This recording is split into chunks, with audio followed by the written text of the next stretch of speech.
नमस्कार, मैं संदीप कश्यप और आप देख रहे हैं न्यूज ट्रैक। महिला दरोगा द्वारा इंस्पेक्टर और सिपाही के ऊपर आरोप लगाया गया है। आरोप लगाते वक्त महिला दरोगा रो पड़ी।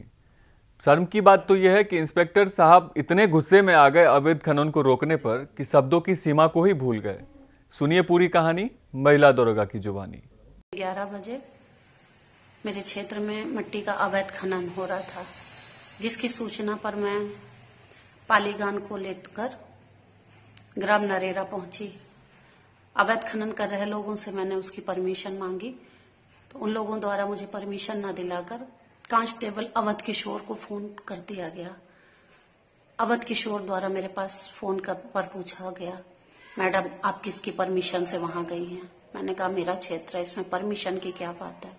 जिस पर अवध किशोर द्वारा बहुत ही अभद्र भाषा का प्रयोग करते हुए कहा गया, अब तब चुपचाप वहां से चली आइए वरना अच्छा नहीं होगा। मैं उस अवैध खनन की वीडियो बनाने लगी जिससे मैं उच्च अधिकारियों को सूचित कर सकूं। फिर मेरे पास अवध किशोर का फोन आया और कहा, लो इंस्पेक्टर अजय प्रताप सिंह साहब से बात करूं। मैंने जय हिंद किया तो बोले आप तत्काल थाने आ जाइए। मैंने कहा सर यहाँ अवैध खनन हो रहा है। बोला इंस्पेक्टर तुम हो या मैं, आप थाने आइए। मैं थाने पहुंची तो गेट पर ही अवध किशोर बोला, लगता है तुम्हारे बंथरा थाने के दिन पूरे हो गए हैं। मैंने कहा तमीज से बात करो, तो बोला तमीज तो तुम्हें अब हम सिखाएंगे। इतना कहते हुए मोटरसाइकिल लेके कहीं चला गया। मैं थाने के अंदर आई और हेल्प डेस्क पर बैठ गई। तभी मुझे सूचना दी गई कि आपको इंस्पेक्टर साहब अपने कार्यालय में बुला रहे हैं। मैं उनके कार्यालय में गई। नया साल होने को उपलक्ष्य में मैंने उनसे जय हिंद किया और नए साल की मुबारकबाद दी। उन्होंने बहुत ही गुस्से में मुझसे कहा, तू होती कौन है क्षेत्र में जाने वाली? मैंने कहा सर मेरा क्षेत्र था और मुझे सूचना मिली थी, मैं चली गई। तो बहुत ही अभद्र भाषा का प्रयोग करते हुए उन्होंने कहा कि तू बहुत ज्यादा देशभक्ति और ईमानदार बन रही है, मैं अब तुझे बताता हूँ। मैंने कहा सर क्या बताएंगे? बोले मैं तेरी जैसी लड़कियों को अपने टांगों के नीचे रखता हूँ। मैंने कहा सर जबान संभाल के बात करिए, मैं ऐसी वैसी नहीं हूँ। बोले तू कैसी है मैं अभी बताता हूँ और उच्चाधिकारियों को सूचना दूंगा कि तेरा जो है अपराधी। महिला दरोगा ने कहा कि अगर कार्रवाई नहीं हुई तो मैं इस्तीफा दे दूंगी। अब इस पर पार्टी के नेताओं का बयान सुनिए। पूरे उत्तर प्रदेश में भ्रष्टाचार का कंटा पार कर गया है। ये जो कहा जा रहा था कि अवैध खनन में ये सरकार लिप्त है और ये सरकार महिला सशक्तिकरण की बात करती है, नारी शक्ति को अपमानित करती है, अभद्र टिप्पणी करना अधिकारियों का ये नीति बन गया है। इसी के तहत 1 जनवरी को बंथरा थाने के जो उप निरीक्षक हसीना नाम की महिला हैं, उनको सूचना आता है कि अवैध खनन फला जगह पर हो रहा है।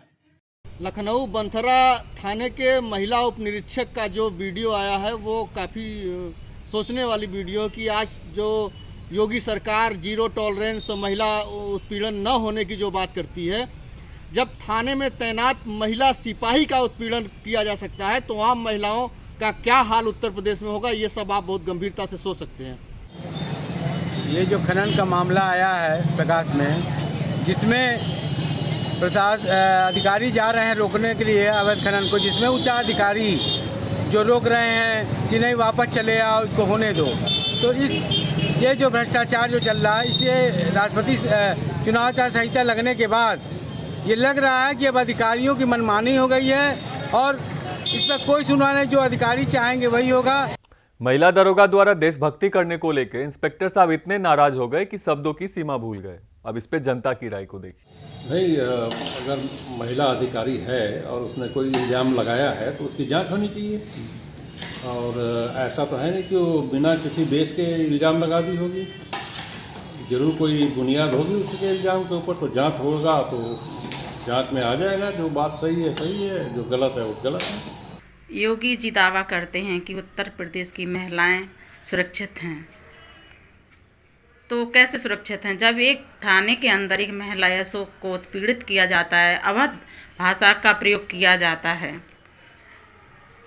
जिसके शासन में भ्रष्ट अधिकारी ईमानदार स्टाफ को सही कार्य करने पर उत्पीड़ित कर रहे हैं, जिसकी कोई सुनवाई नहीं है। जब एक महिला अधिकारी सुरक्षित नहीं है तो आम जनता की सुरक्षा कैसे होगी?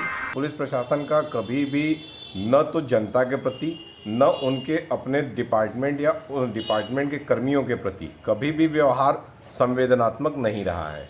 जब भी इस तरह का कोई मामला आता है तो पुलिस प्रशासन में उच्चाधिकारियों का नाम लिया जाता है और जांच की बात कही जाती है।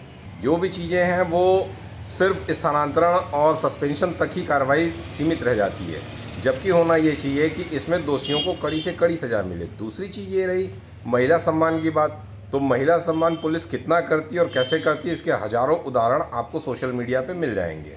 ये भारतीय जनता पार्टी की सरकार जो बेटी बचाओ बेटी पढ़ाओ महिला सम्मान की बात करती है, ऐसी ही एक घटना लखनऊ के वंथरा थाने में तैनात महिला उपनिरीक्षक हसीना खातून के साथ जो घटना घटी है, मैं उसका घोर निंदा करता हूं। इस महिला पुलिसकर्मी के साथ इसके भ्रष्ट अधिकारियों ने जिस तरीके का कृत्य किया है, जिस तरीके की हरकत करी है, जिस तरीके से व्यवहार किया हुआ है, मैं इसकी कड़ी निंदा करता हूं और सरकार से ये गुजारिश करता हूं, ये निवेदन करता हूं कि जल्द से जल्द ऐसे अधिकारियों को, ऐसे पुलिसकर्मियों को इनके कृत्य की सज़ा दें। क्या है पूरा मामला, ये तो छानबीन के बाद ही सामने आएगा। इसी के साथ लेते हैं विराम। जुड़े रहिए न्यूज़ ट्रैक के साथ। नमस्कार।